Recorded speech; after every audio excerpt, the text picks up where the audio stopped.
షాక్ల మీద షాక్ ఇస్తోంది యుక్రెయిన్. దానికి సంబంధించి డీటెయిల్లోకి వెళ్లే కన్నా ముందు ఆర్టీవీ ఇప్పుడు లేటెస్ట్ ఫీచర్స్ తో దాంతో పాటు మరింత వేగవంతమైన సమాచారం, తాజా సమాచారం కోసం ఆర్టీవీ లైవ్ తనను తాను లేటెస్ట్ ఫీచర్స్ తో రెడీ అయ్యింది. సో ఈ నేపథ్యంలో మీరేం చేయాలి?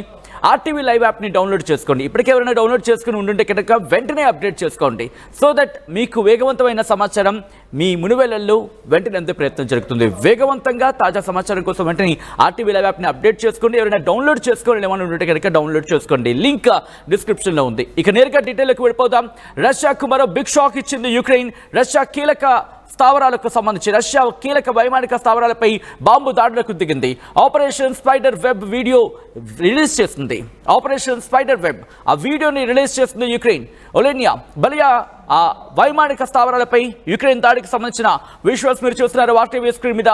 ఈ దాడిలో 41 యుద్ధ విమానాలను కోల్పోయింది రష్యా.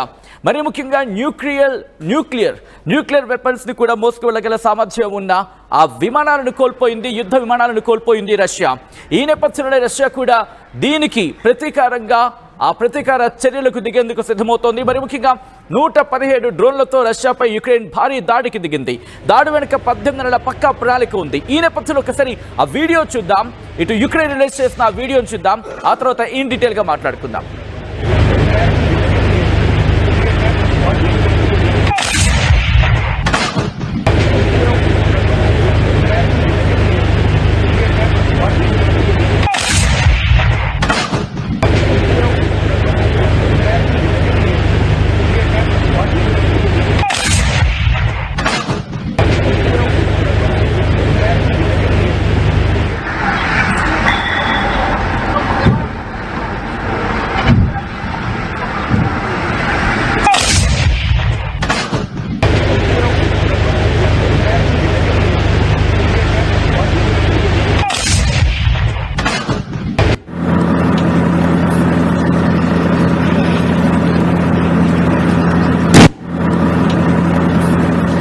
రైట్, ఆ విజువల్స్ మీరు చూస్తున్నారు.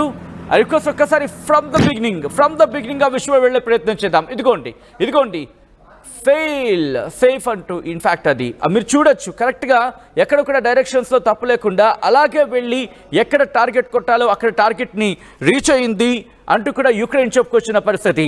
ఈ విజువల్స్ మిమ్మల్ని కాస్త కలవరపరచవచ్చు, ఈ కథలో మిమ్మల్ని కాస్త కలవరపరచవచ్చు. అయితే మిమ్మల్ని కలవరపాటు గురి చేయడం ఆర్టీవీ ఉద్దేశం కాదు.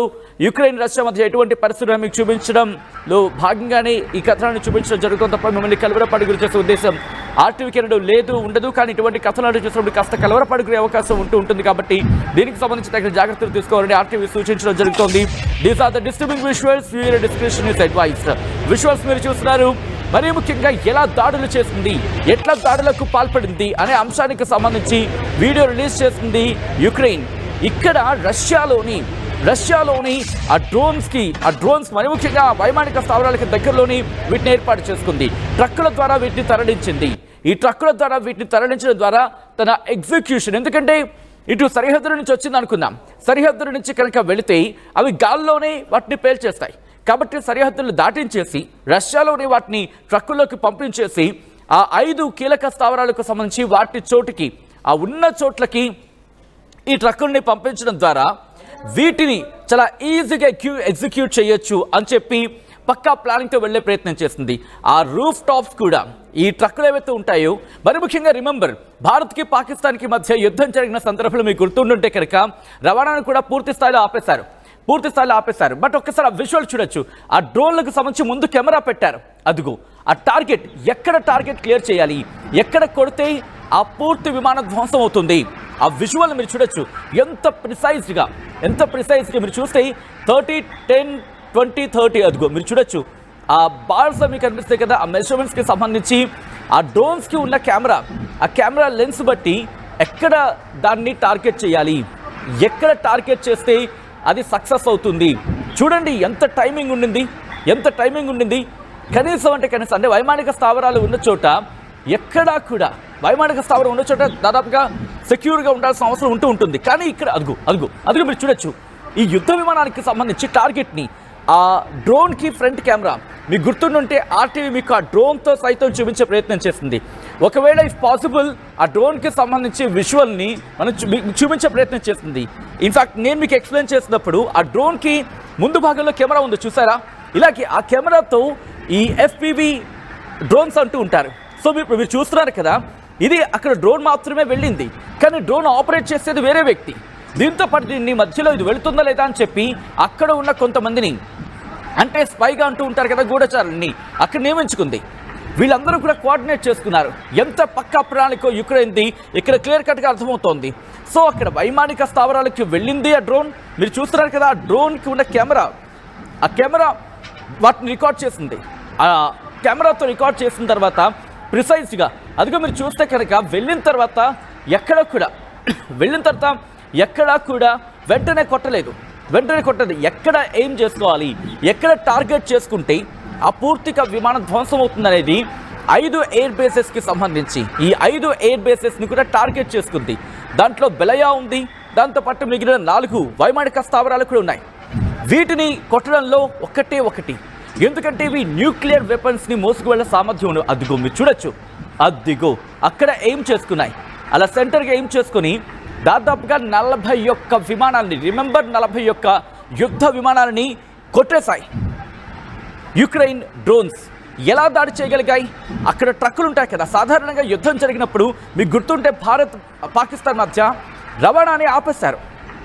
అంటే పాకిస్తాన్ నుంచి ఒక్క వాణిజ్య రవాణా కూడా ఇక్కడ రాదు, అంటే ఒక ట్రక్ కూడా ఇక్కడ రాదు మనకి, వాటి బోర్డర్లను ఆపేశారు. కానీ రష్యా యుక్రెయిన్కి మాత్రం ఈ రవాణా కంటిన్యూ అయ్యింది. అదే రష్యాకు పెనుముప్పుగా సంభవించింది. రష్యా లైట్ తీసుకుంది, కానీ రష్యా తీసుకున్న ఈ చర్య ప్రస్తుతం రష్యాను ఆపదలోకి నెట్టేసింది. ఆ ట్రక్కులు కనుక మీరు చూసి ఉండుంటే ఓపెన్ టాప్స్లో ఉన్నాయి, ఒక డిఫరెంట్ ట్రక్స్లో ఉన్నాయి. కానీ సరుకు రవాణా అనుకున్నారు, వాటికి సంబంధించి అక్కడ అనుమానం రాకుండా దానికి తగ్గ అరేంజ్మెంట్స్ చేశారు. 1 కాదు 2 కాదు, ఈ 5 లొకేషన్స్లో 117 డ్రోన్స్ను ఉపయోగించారు. 117 డ్రోన్లో 41 వైమానిక ఇన్ఫాక్ట్ యుద్ధ విమానాలను కొట్టిపడేశాయి. ఈ ఎఫ్పివీలు అంటారు. ఈ ఎఫ్పివి డ్రోన్లు అంటే ఏమని కాస్ట్లీ కూడా కాదండో, ఇవే పెద్ద కాస్ట్లీ కూడా కాదు. సాధారణంగా సినిమాలకో లేకపోతే పెళ్ళిళ్ళకో వీటికి షూట్ చేస్తూ ఉంటారు కదా, వాటికి ఉపయోగించే డ్రోన్. ఆ డ్రోన్ కెమెరా మీరు చూస్తున్నారు కదా, ఫ్రంట్ కెమెరా, రేర్ కెమెరా కూడా కదా, ఫ్రంట్ కెమెరా, దాన్ని ఎక్కడో ఉన్న ఒక వ్యక్తి ఆపరేట్ చేసి గంటల వ్యవధిలోని యుక్రెయిన్కి దాదాపుగా $7 బిలియన్ నష్టం వాటిల్లేలా చేశాడంటే అర్థం చేసుకోవచ్చు. దీని నుంచి కోలుకోవడానికి రష్యాకి టైం పట్టే అవకాశం ఉంది. మీరు చూడొచ్చు, 1 2 3 4 5 దాదాపుగా 5 యుద్ధ విమానాలకు సంబంధించి ఒకదాని తర్వాత ఒకటి, ఇది ఒక టార్గెట్. అలాగా ప్రతి దానికి ప్రిసైజ్డ్ టార్గెట్తో వెళ్ళే ప్రయత్నం చేసింది. ఈ దాడి వెనకాల 18 నెలల పక్కా ప్లానింగ్ ఉందంటే మర్చిపోతావా? ఇన్ఫ్యాక్ట్ మర్చిపోగలవా? 18 నెలలు అంటే 7.5 దీనికోసం కష్టపడిందట యుక్రెయిన్. ఇది పెరల్ హార్బర్ టైప్లో ఉంది. ఈ దాడికి సంబంధించి కంపారిజన్ చేసుకుంటా అంటే అర్థం చేసుకోవచ్చు. మరి ముఖ్యంగా 41 బాంబర్ విమానాలను యుక్రెయిన్ ఈ డ్రోన్లు పేల్చేశాయి. దాంతోపాటు ఈ దాడిలో మొత్తంగా రష్యాకు చెందిన వ్యూహాత్మక బాంబర్లుగా చెప్పుకునే ఇవి 34% ధ్వంసమయ్యాయంటూ యుక్రెయిన్ చెబుతోంది. అంటే యుద్ధ విమానాలు దాదాపుగా 34% దాడిలో రష్యా కోల్పోయింది అనేది యుక్రెయిన్ చెబుతున్న మాట. ఈ నేపథ్యంలో 2వ ప్రపంచ యుద్ధ సందర్భాన్ని గుర్తు చేసుకుంటున్నారు. ఇక్కడ 2వ ప్రపంచ యుద్ధంలో మీకు గుర్తుంటే పెరల్ హార్బర్ ఆ దాడితో పశ్చిమ దేశాల పరిస్థితిని మీరు చూశారు కదా. ఆ దాడితో వాటిని పోల్చి ప్రస్తుతం వెస్ట్రన్ కంట్రీస్ వాటి న్యూస్ ఏజెన్సీస్ కంపేర్ చేయడం జరుగుతుందంటే అర్థం చేసుకోవచ్చు. ఎందుకంటే దాడి తీవ్రత ఆ స్థాయిలో ఉంది. రష్యాకు ఆయుధాల తరలింపు గురించి మాట్లాడుకుంటున్న సందర్భం, సోవియట్ నుంచి విడిపోయాక ది బుడాపెస్ట్ మెమొరాండం దాని ప్రకారం యుక్రెయిన్ తన దగ్గర 2000 న్యూక్లియర్ వార్ హెడ్స్లు 176 మిజైల్స్ని, ఖండాంతర మిజైల్స్ అంటూ ఉంటారు కదా, దాంతోపాటు డజన్ల కొద్ది స్ట్రాటజిక్ బాంబర్లు. ఎప్పుడుది? జూన్ 1, 1996లో రష్యాకు బదిలీ చేసింది. సో ఇటువంటి సందర్భం. ఇప్పుడు రష్యాకు కోలుకోలేని దెబ్బ ఇది. ఆ విజువల్ ఒకసారి చూద్దాం.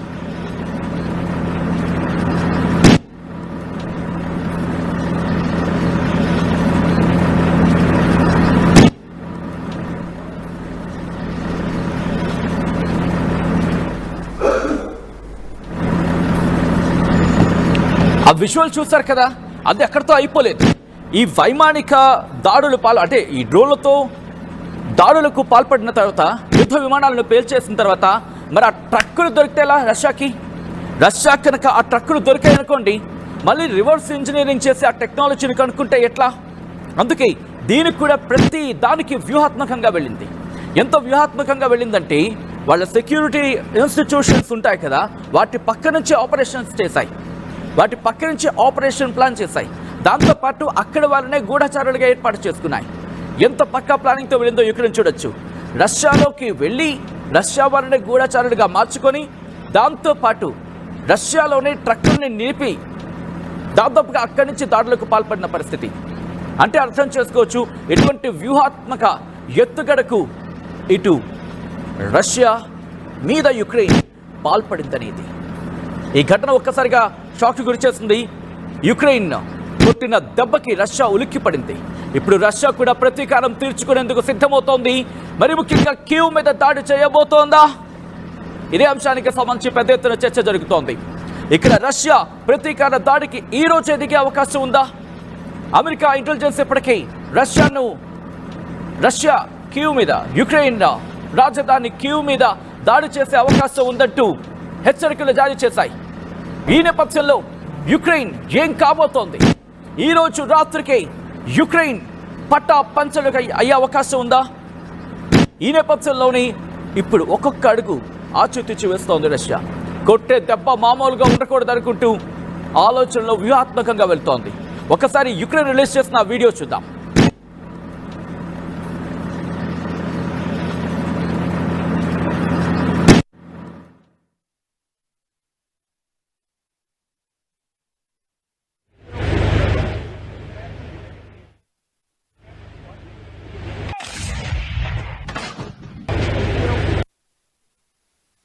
ఆర్టీవీ యాప్ వార్తల్ని క్షణాల్లో చదివే అవకాశం ఉంటుంది. ఒక న్యూస్ పేపర్, ఒక టెలివిజన్ ఛానల్ మీ చేతుల్లో ఎప్పుడూ ఉంటాయి.